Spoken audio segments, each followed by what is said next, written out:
Before even drinking your tea, sit in silence for 5 minutes. Let the silence greet you. At first, your thoughts will rebel, but eventually they will quiet. In that quiet, notice what arises.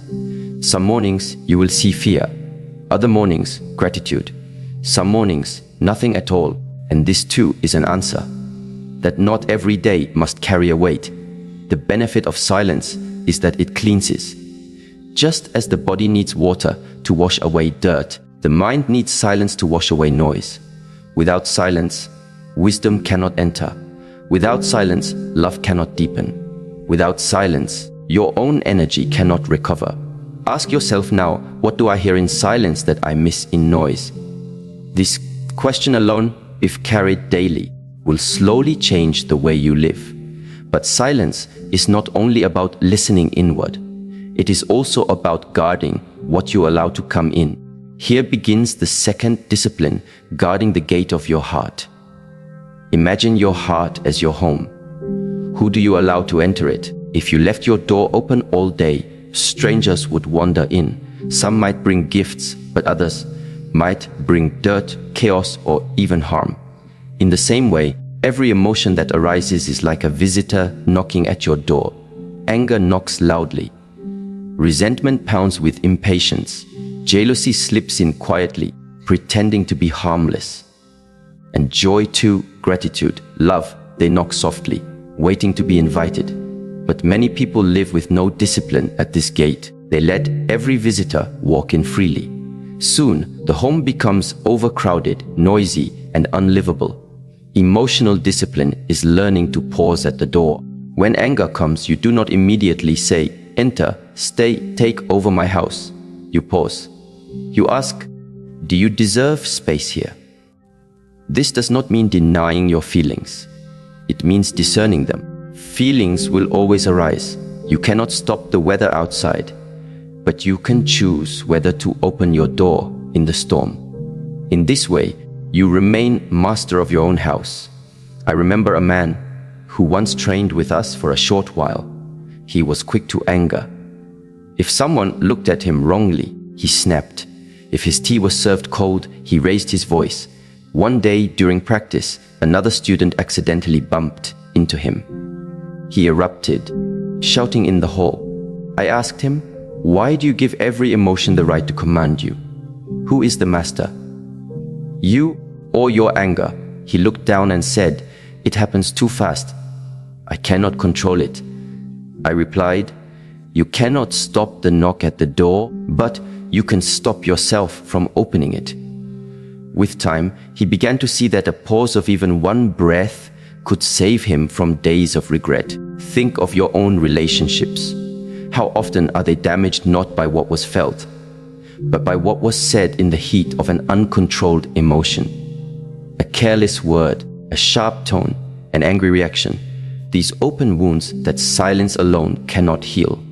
But with discipline, with the courage to pause, to breathe, to guard your heart, you prevent the wound before it begins. This is emotional maturity. It does not come from suppressing feelings, but from mastering the space between feeling and action. That small space is the gate, and guarding it is one of the most powerful skills you can ever develop. Consider this now. The next time anger knocks at your door, what will you do? Will you open the door without question? Or will you pause and decide if this visitor deserves to enter? The answer to this question may shape not only your peace, but the peace of those around you. Once you begin guarding the gate of your heart, something subtle happens. Your energy changes, which brings us to the third lesson, the energy you carry. Long before you speak a single word, people already feel you. Your energy announces you. Some people enter a room and the air grows heavy, though they say nothing. Others arrive quietly, yet suddenly the atmosphere feels lighter, calmer. Have you noticed this? It is not magic. It is the result of the energy they carry inside. In Shaolin training, this truth is undeniable. A student who is restless inside disturbs the entire group, even without moving. His unsettled breath, his wandering focus, his impatience, they ripple outward. On the other hand, a student who is calm, centered, present, steadies the entire whole. His stillness radiates, and even the nervous become calmer in his presence. This is why we train not only the body, but also the energy within the body, because others will feel it long before they hear your words.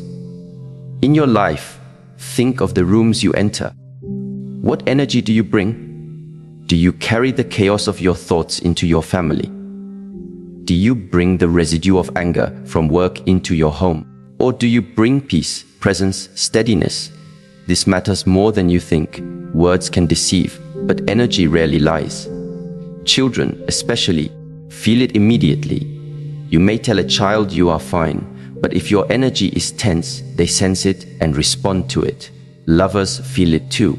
Friends sense it. Even strangers sense it.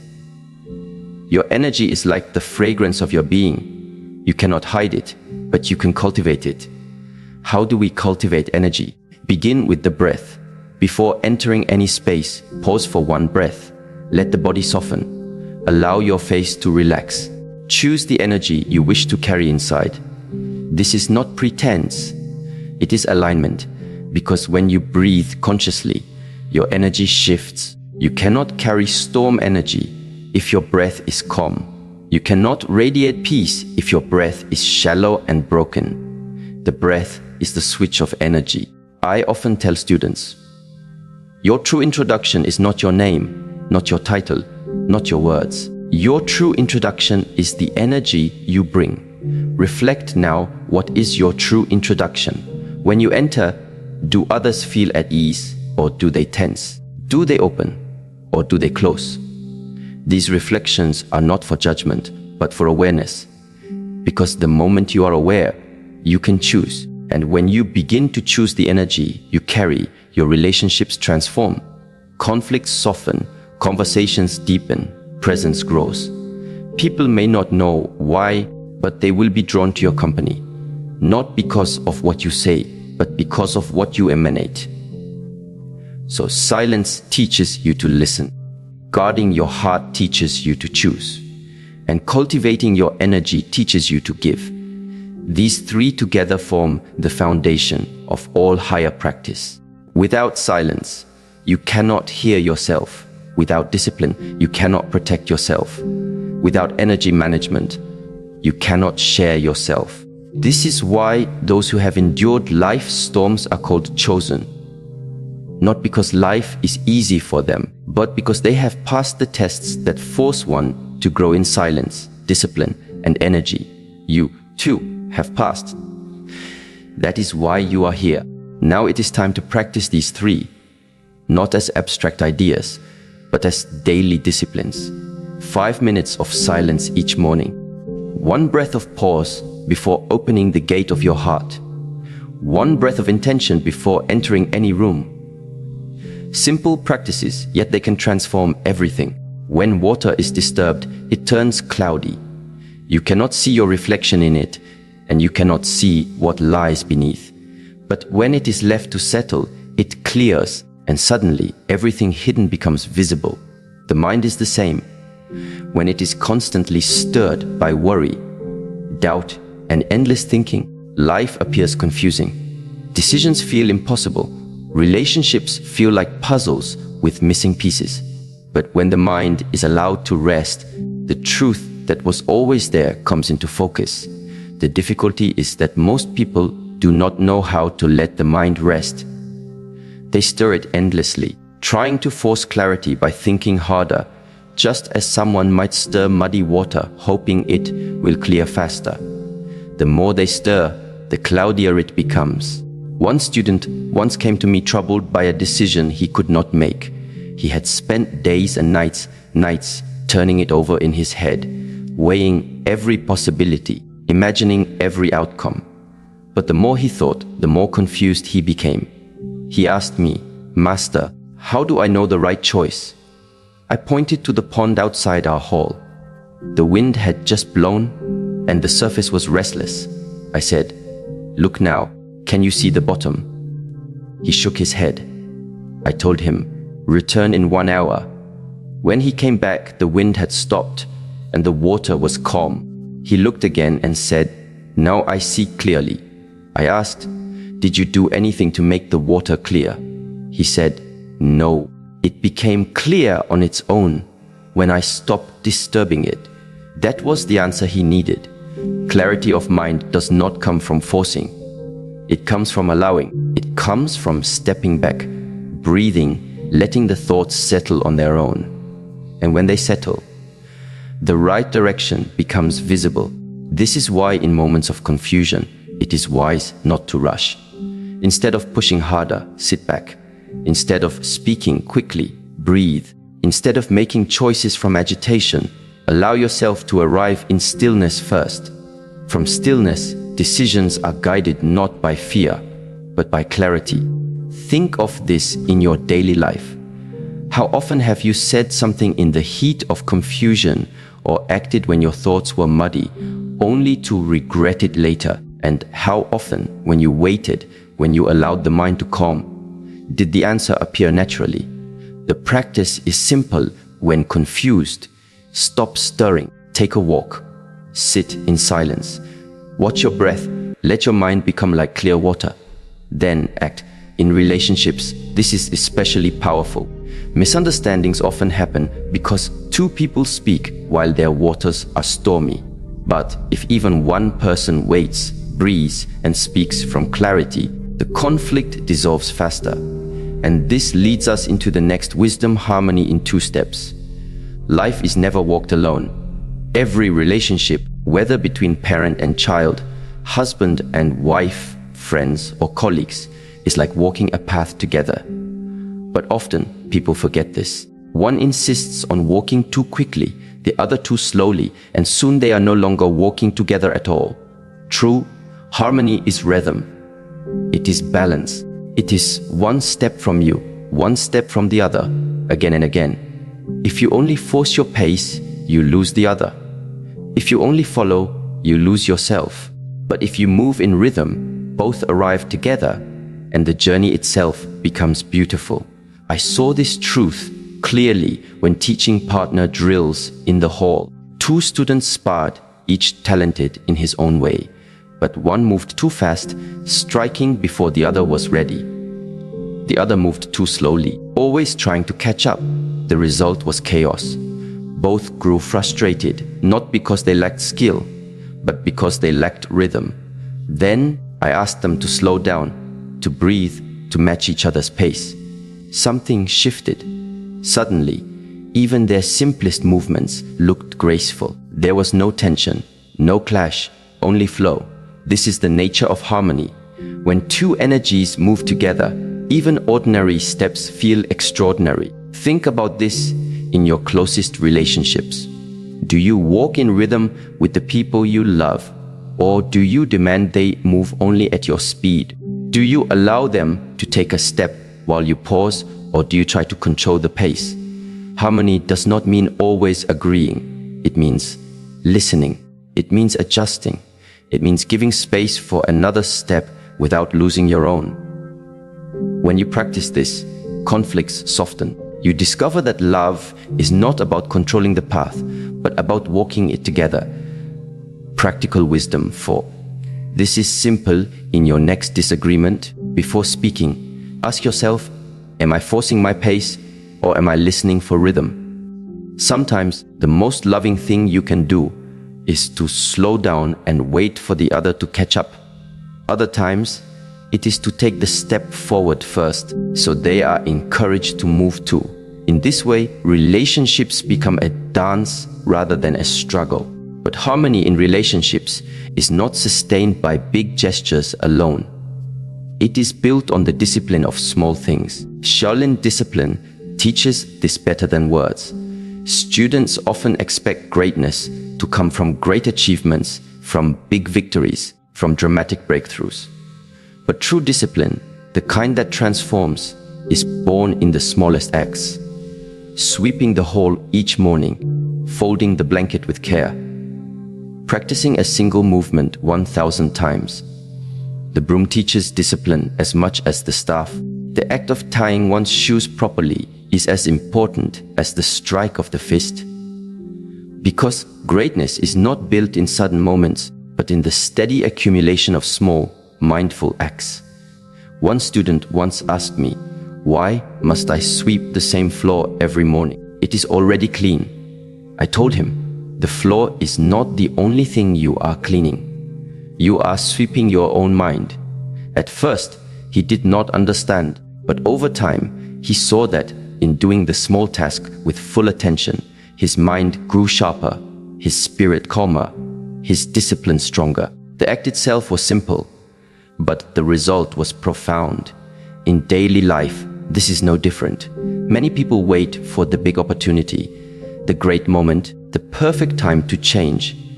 But life is built not on rare moments, but on daily habits. How you greet your partner in the morning, how you treat your body when no one is watching, how you handle small frustrations. These are the places where strength is formed. If you are careless in small things, you will be careless in greater things. If you are mindful in small things, you will carry mindfulness into all of life. Think of your relationships again. Do you show care only in big gestures, gifts, celebrations, promises, but neglect the daily acts? Or do you remember that love is built in the small things? A kind glance, a gentle touch, a thoughtful word, the discipline of consistency. The great strength of a bond is not tested in rare moments of crisis, but in daily acts of attention. So consider this, choose one small act today and perform it with full awareness. It could be making tea with calm attention. It could be listening to a loved one without distraction. It could be sweeping your space as if the act itself were sacred. In these small things, you are training discipline. And discipline is not a prison. It is the freedom of knowing that your strength is dependable, that your energy is steady, that your love is consistent. Now, let us tie these teachings together.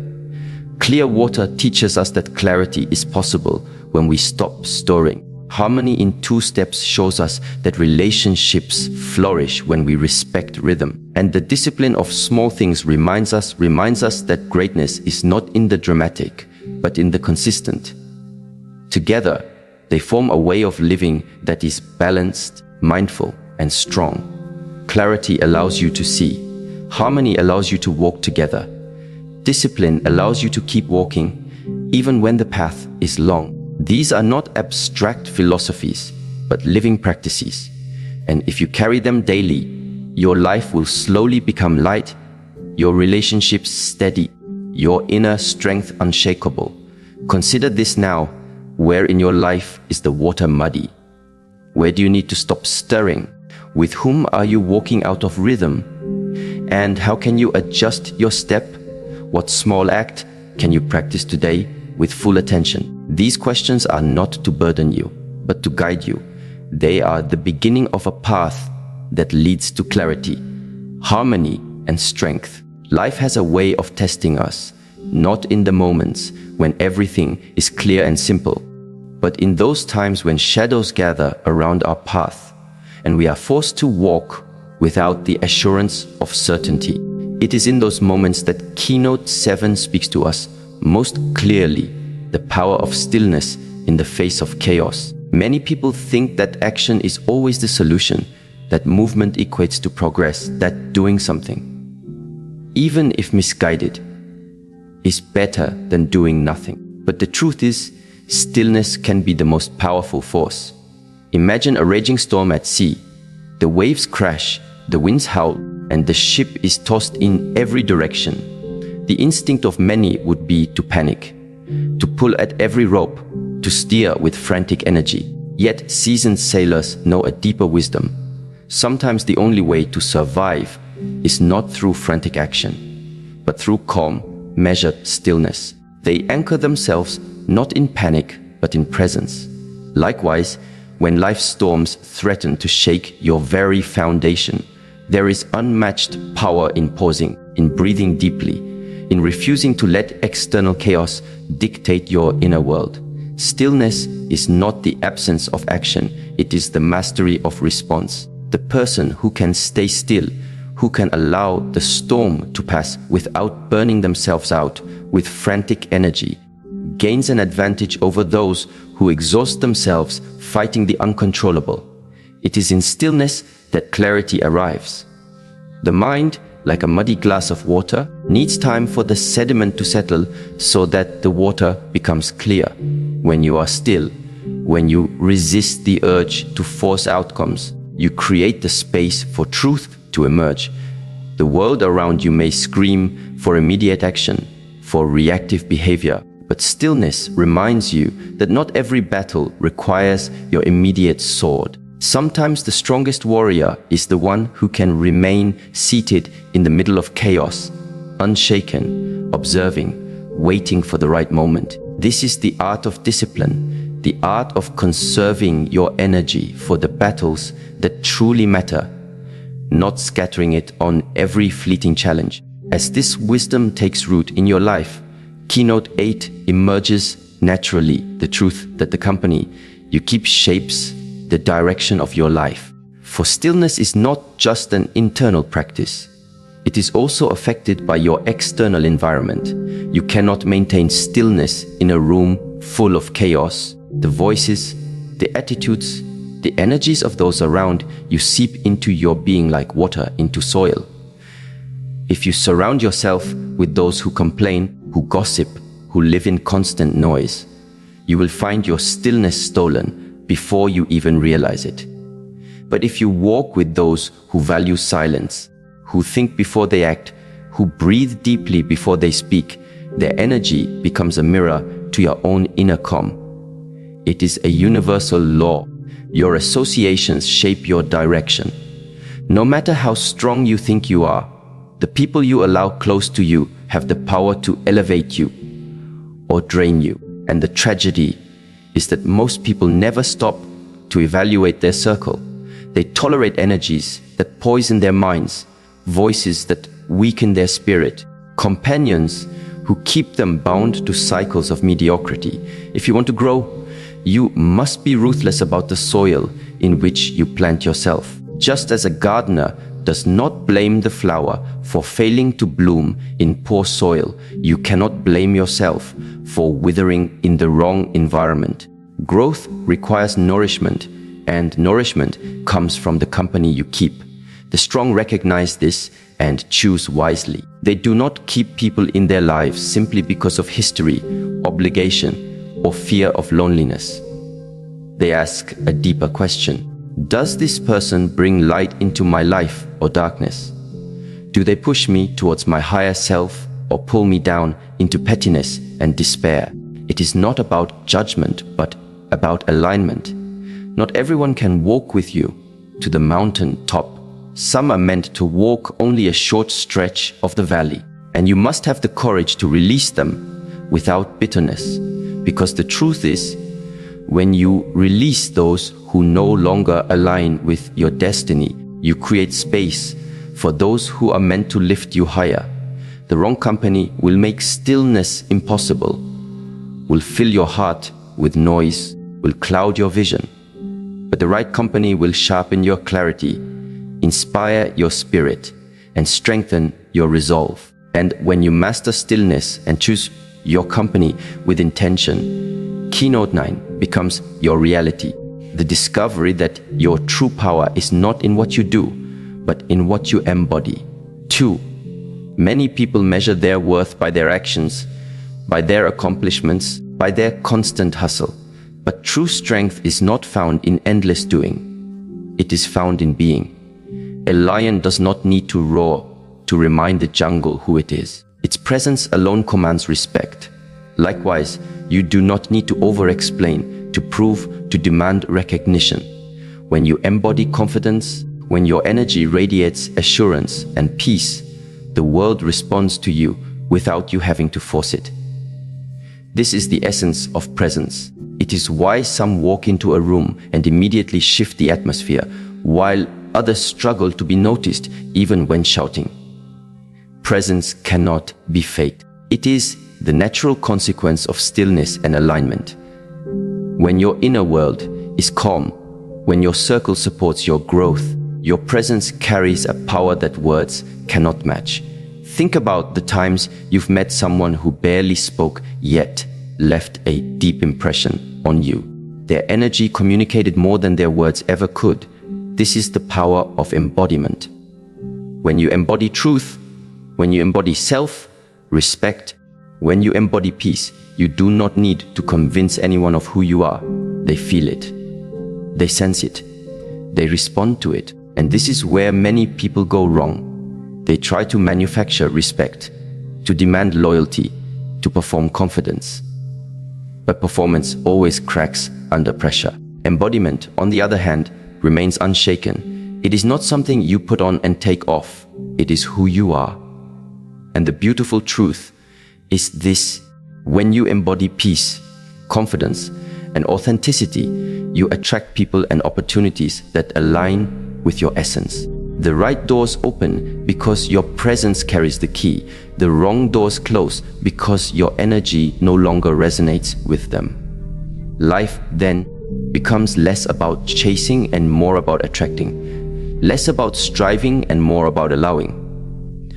Less about proving and more about simply being. Stillness gives you the clarity. Choosing your company gives you the environment.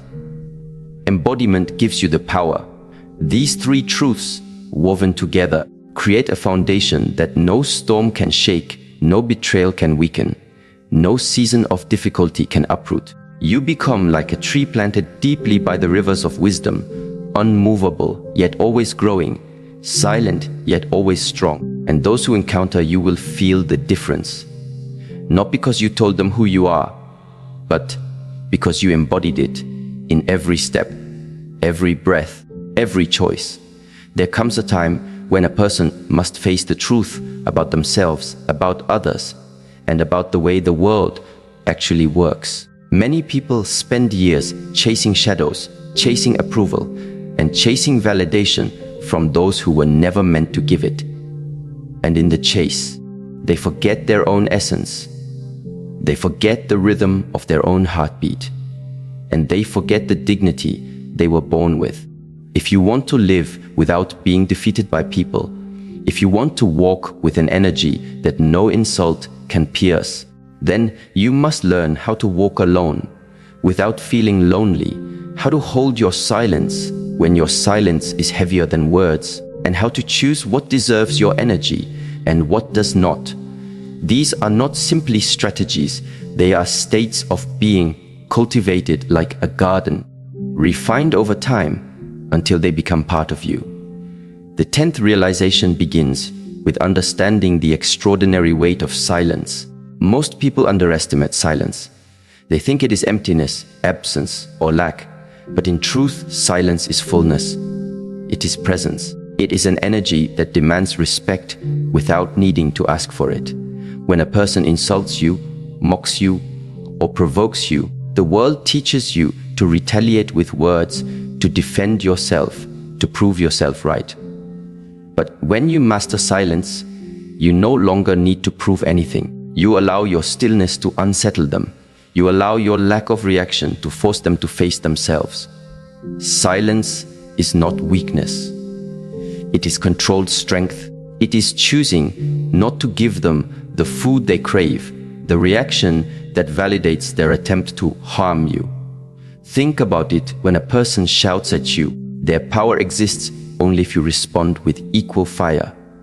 But if you remain still, if you hold your center, their flames cannot touch you. Their words hit the surface and dissolve.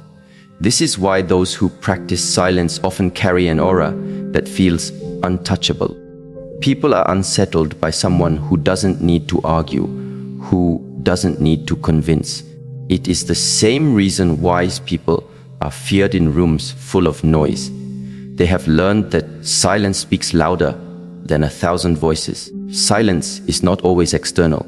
It is also internal. You cannot master outward silence if inside you are restless, boiling, angry, replaying scenarios again and again. True silence is when the storm inside is calmed, when your thoughts no longer need to justify your worth to anyone. That is when insults bounce off, because deep down you already know who you are. And knowing who you are means no one else's definition of you can stick.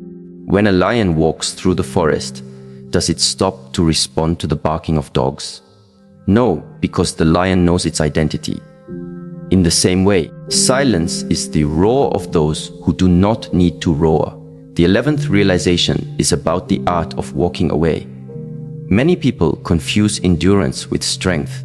They believe that staying in every argument, every toxic environment, every draining relationship proves they are resilient. But true strength is not about how much toxicity you can endure.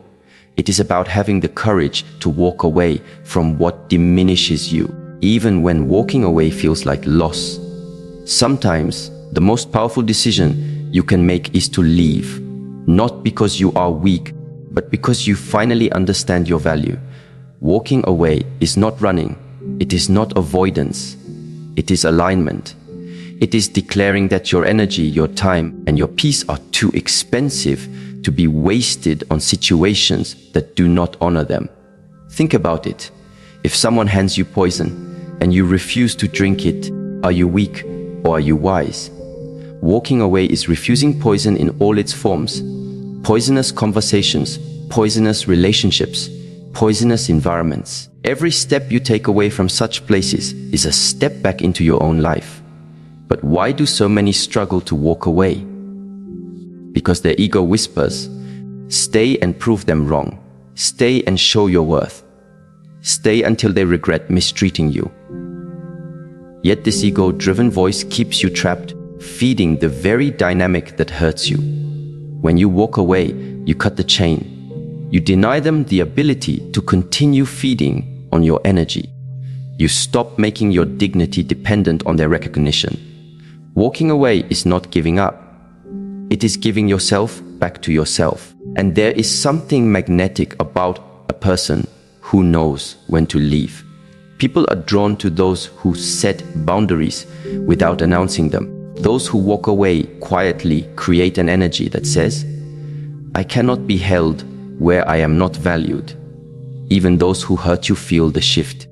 They realize you will not play the game. They realize you cannot be manipulated into staying. And in that moment, your absence becomes louder than your presence ever was.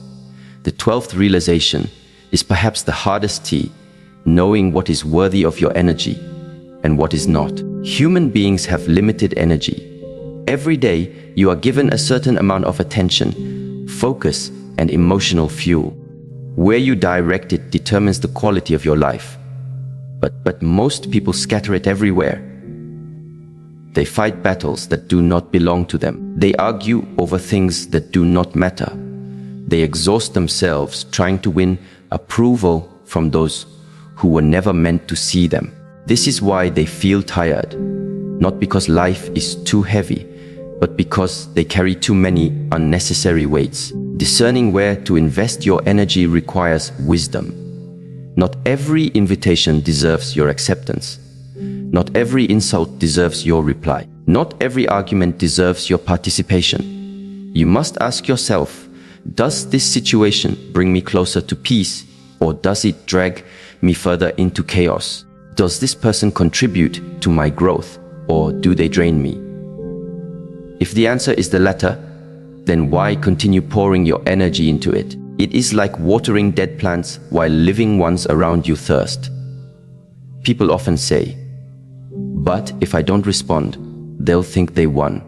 Let them. Winning is not about proving them wrong. Winning is preserving your energy for the battles that matter. If you waste your strength fighting every petty conflict, you will have nothing left when the real challenges come.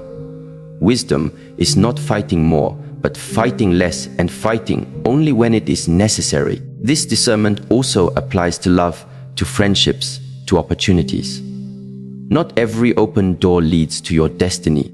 Not every hand that reaches out deserves to hold yours. If you invest your energy recklessly, you will live in a constant state of depletion. But when you learn to withdraw from what drains you and invest in what nourishes you, your life begins to expand. You feel lighter, freer, more alive, because your energy flows only where it multiplies, not where it is wasted. So when you combine these three truths, silence, walking away, and discerning what deserves your energy, you step into a level of power most people never reach. You no longer live reactive to the world. You live responsive to your own center. You realize that not every battle is yours, every voice deserves a reply, and not every road deserves your steps. You learn that your greatest strength lies not in how loudly you can fight, but how deeply you can preserve your peace. The person who knows how to be silent when necessary, who knows when to leave without fear, and who knows what is worthy of their energy. This is the person who is undefeatable.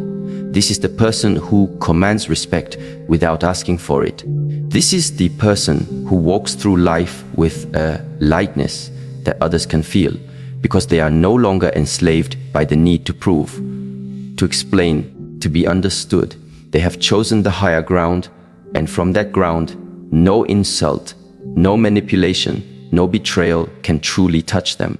Life has a way of teaching lessons in the most unexpected of ways, often when you believe you have already mastered certain aspects of yourself.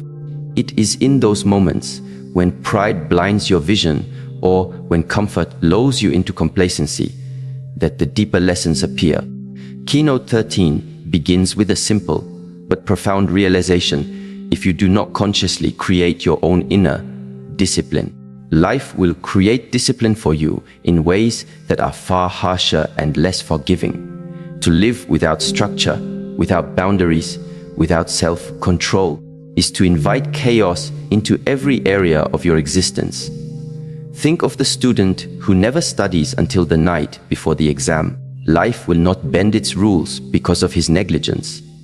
The test will come regardless of his preparation, and the results will reveal the truth of his habits. Similarly, in relationships, if you do not cultivate patience, humility, and responsibility, conflict will expose the lack of discipline in your character. You can delay it, but you cannot avoid it. True discipline is not punishment, it is liberation. It frees you from the tyranny of impulses, from the sabotage of laziness, from the prison of emotional overreactions. A person without discipline becomes like a leaf in the wind, carried by external forces, never in control of where they land. But the disciplined one has roots unshakable even when the winds of life howl. They understand that comfort is temporary, but growth is eternal. They rise earlier not because it feels good, but because it strengthens their ability to lead themselves. They speak with restraint not because they lack opinions, but because they understand the power of words and the weight they carry. They hold themselves accountable, not waiting for others to correct them, but correcting themselves before mistakes grow into disasters. Discipline, therefore, is a form of deep respect, respect for one's potential, for one's future, and for the unseen ripple effects of one's actions.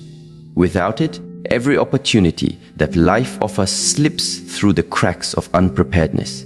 With it, even challenges become stepping stones, because the disciplined heart and mind know how to transform hardship into mastery. But there is another layer here, which Keynote 14 brings to the forefront. The energy you surround yourself with directly shapes the quality of your inner life. People often underestimate the influence of environment.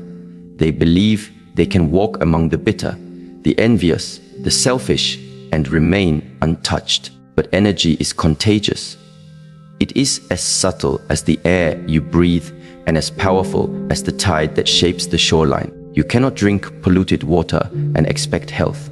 Similarly, you cannot consistently absorb negativity and expect clarity of spirit. The old saying is true: show me your friends, and I will show you your future.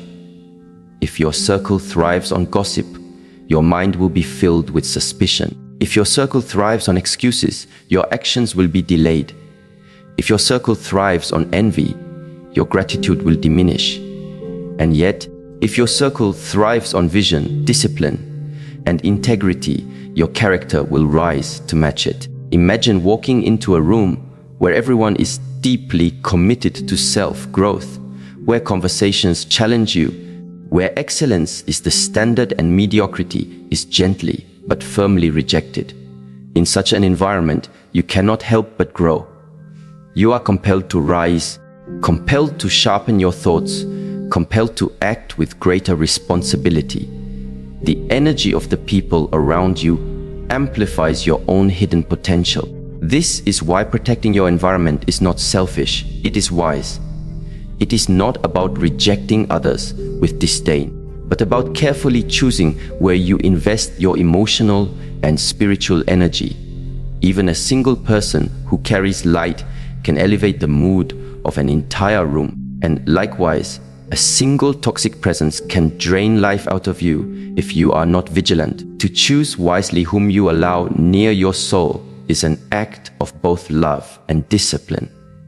When you protect your space, you protect your future. When you align with those who honor truth, you strengthen your own ability to honor it.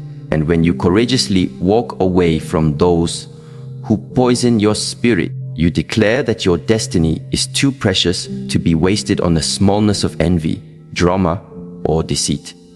This naturally leads us into keynote 15, the undeniable truth that silence is one of the greatest strengths you can develop. Silence is not weakness. It is not surrender. Silence is the language of power because it resists the need for validation, resists the temptation of meaningless arguments, and creates space for clarity. In a world that is loud, where everyone feels compelled to voice their opinion, silence stands out as a mark of self-mastery. People expect you to react, to defend yourself, to explain yourself, to argue back. But when you choose silence, you reclaim control. You refuse to be pulled into battles that do not serve your growth. You refuse to waste energy proving yourself to those committed to misunderstanding you. Silence protects your energy, but it also unsettles those who seek to control you. Why? Because silence cannot be manipulated. It does not give away your fears or your strategies. It forces others to face themselves without your words to distract them. Consider this: when a person insults you, they are handing you an invitation to chaos. If you accept, you lower yourself to their level. But when you remain silent, you deny them the victory of seeing you rattled. You maintain your dignity. You demonstrate that their words cannot dictate your emotional state. This is not passive, it is active mastery. Silence also creates room for deep listening, and listening is one of the greatest strengths a human being can cultivate. In silence, you observe what others miss. You catch details, inconsistencies, truths hidden between the lines. While others speak endlessly, you are absorbing, analyzing, understanding. And when you finally choose to speak, your words carry weight because they are rooted in observation rather than impulse. This is why the most powerful people in history have known when to remain silent, when to wait, when to observe, and when to release words like arrows straight to the heart of the matter. But silence is not only outward, it is inward as well. The silence within you, the ability to quiet the storms of anxiety, the voices of doubt, the noise of external opinions, is what gives you strength. When you cultivate inner silence, you no longer seek external approval. You become anchored in self-awareness, in spiritual connection, in clarity. From this place, decisions are made with calm precision. Actions are taken with unwavering confidence, and life becomes less about reaction and more about creation. Outward silence without inward silence is incomplete. But when both align, you embody a rare kind of power that is unshakable. Taken together, discipline, energy, and silence are not separate keys. They are one continuous flow of inner mastery. Discipline shapes your actions, energy shapes your environment, and silence shapes your spirit. If you master these, you step into a life where external circumstances no longer control you, where negativity cannot chain you, and where your inner peace becomes unassailable. And in that state, you do not merely survive the chaos of life, you rise above it, like a mountain unmoved by the passing storm.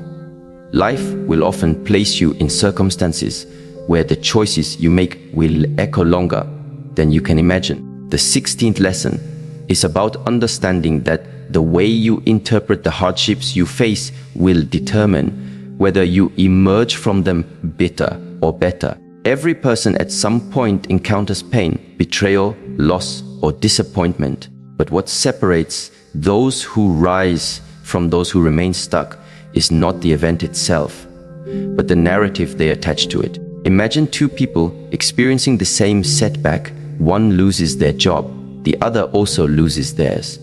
The first spirals into despair, telling themselves they are worthless, unlucky, doomed to fail.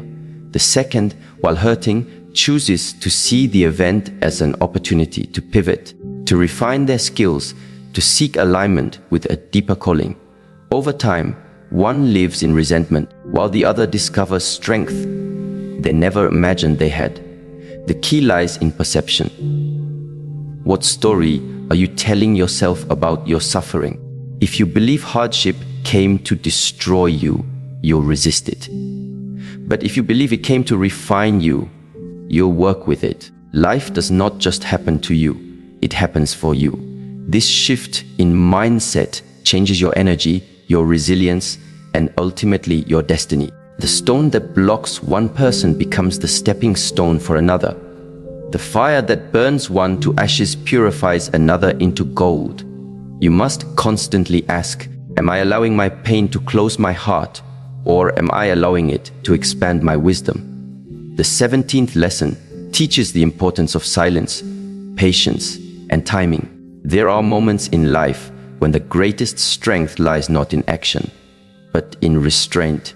The modern world glorifies quick reactions, immediate responses to insult, impulsive decisions when pressured, hasty words thrown in anger. But silence is not weakness, it is a reservoir of power. Think of a warrior who draws their sword at every insult. They exhaust themselves, they reveal their strategy, and they lose respect. But the warrior who holds their sword steady, who chooses the right moment, strikes with precision and effectiveness. Silence allows clarity. When you refrain from reacting in the heat of the moment, you give space for truth to surface, for emotions to settle, for wisdom to speak.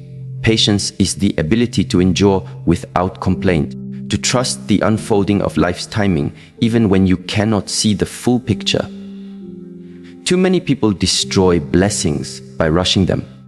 They dig up the seed before it sprouts, frustrated that it hasn't yet grown, not realizing that growth was already happening beneath the surface. Life's rewards are not delivered on demand, they ripen when you are ready. Timing is everything. A fruit eaten too early is bitter. Eaten at the right time, it is sweet. In relationships, in business, in self-development, the ability to wait, to discern the right season, to resist the urge of instant gratification. This is what separates the wise from the foolish. When life seems silent, it is not always absent. Sometimes silence is the preparation. Sometimes waiting is the strategy. The ocean looks calm on the surface, but beneath, currents are moving powerfully. In the same way, your life may seem stagnant in moments of waiting, but hidden shifts are aligning. Trust that silence does not mean stagnation, and patience is not passivity. They are tools of mastery. The 18th lesson is perhaps one of the most challenging, but also the most liberating: letting go of control. Humans cling to certainty because uncertainty terrifies us. We want to control outcomes, control people, control the future. But the harder you grip, the more you realize that control is an illusion. You cannot dictate how others will act. You cannot bend reality to your expectations, and you cannot stop change. Yet the paradox is that true power comes from surrender. To surrender is not to give up. It is to release the illusion that you are the master of every detail. It is to do your best with full effort, but to release attachment to results. Imagine holding a bird in your hands, grip it too tightly and you harm it, hold it too loosely and it flies away. But hold it with balance and it stays by choice. Life is the same.